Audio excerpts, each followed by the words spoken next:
Bonjour à tous.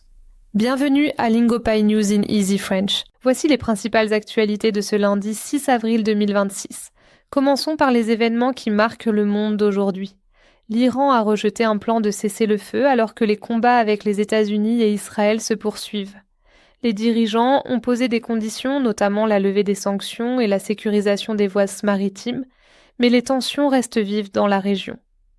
En Ukraine, une attaque de drones russes a tué une mère et son jeune enfant à Odessa.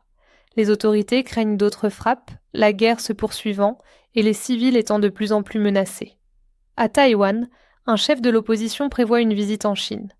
Cette visite intervient alors que la Chine accentue la pression en faveur de la réunification, suscitant des inquiétudes quant aux relations futures entre les deux pays. Passons maintenant à l'actualité sportive. Leeds United a battu West Ham grâce à un pénalty en fin de match et s'est qualifié pour les demi-finales de la FA Cup. La rencontre a été serrée, mais Leeds a arraché la victoire dans les dernières minutes. Le jeune basketteur Cooper Flagg a inscrit 45 points lors d'un match important. Son équipe, les Dallas Mavericks, a battu LeBron James et les Los Angeles Lakers. Passons aux actualités du monde entier. Commençons par les États-Unis.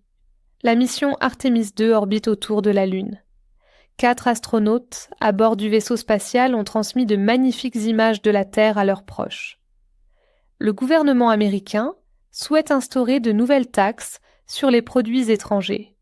Les dirigeants de l'Union européenne sont furieux et envisagent d'imposer également des taxes sur les produits américains. En Amérique latine, un important accord commercial entre l'Europe et l'Amérique du Sud est suspendu. Le Parlement européen a bloqué l'accord. Au Brésil, les préoccupations concernant les droits de l'homme et l'environnement sont vives. La Bolivie deviendra membre à part entière du Mercosur. Ce changement devrait permettre au pays d'accroître ses exportations et de renforcer les liens commerciaux en Amérique du Sud. Passons maintenant à l'Europe.